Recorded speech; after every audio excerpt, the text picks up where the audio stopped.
Hello guys, this is Ron Dodge from Remax Lake of the Ozark. I want to thank you for joining me on What's Up Wednesday. Hey, what's up guys? Happy Wednesday. Hey, just a beautiful fall day here at the Lake of the Ozarks.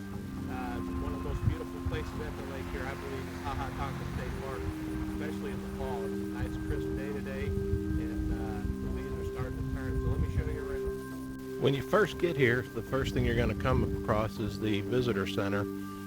It's a good resource. There are maps and just general information about Tonka. So if you're unsure about where you want to go, this would be a good place to start. It's a visitor center right at the entrance. When you get to Tonka State Park, one of the must-see things is the castle ruins.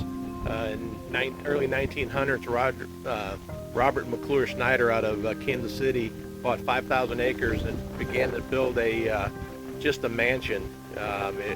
In 1906, right after he started in 1905. In 1906, he was killed in one of the first car crash fatalities, and so it kind of sat unfinished until 1922 when his kids ended up finishing it. They opened it up as a hotel, and then it actually burned down in 1942, and it just leaves the remains of the castle. So I'll take you up there, but before I do that, I just want to show you the view from up here. It's absolutely beautiful. I mean, the trees are starting to turn.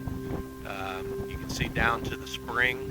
There is a spring here at Tonka State Park, and if I pan over this way, you can see some of the ruins up there. I will walk up there and we'll take a closer look. All the limestone bricks you see there were milled actually on property here, and they were pulled up a hill by a sled, by a cart pulled by donkeys and mules. Quite a lot of work went into this. Here's an example of one of the pulling carts. They loaded this thing up with the limestone bricks and hauled it up this trail. It's called the Quarry Trail here, by mule, and actually did everything by hand for the time. It's quite a work.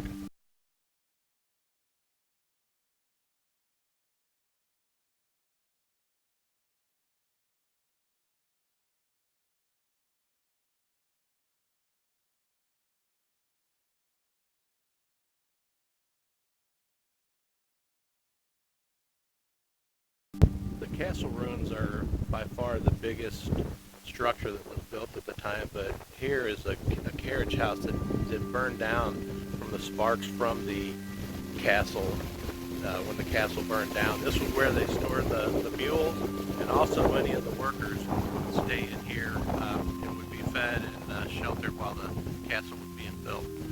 The last thing that's on the main part of the property here is a water tower. It's 80 foot tall.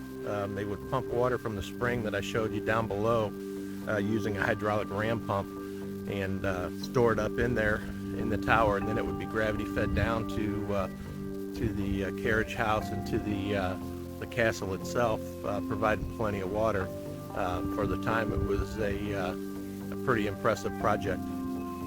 Here's a little bit more about it if you can read that.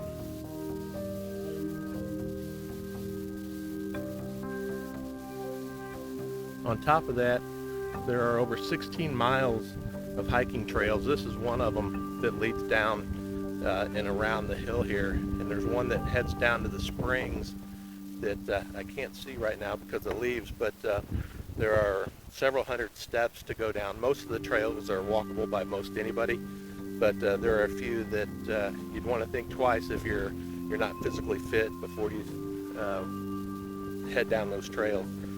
So as you can see, I mean, this is just a beautiful, beautiful park, and this is just a small portion. There's so much beauty here, and there's so much to look at. Obviously, a short video isn't going to capture it all, but if you do get a chance and you're here at the lake, I mean, it's a must-see. I mean, everybody that comes here is just baffled by its beauty.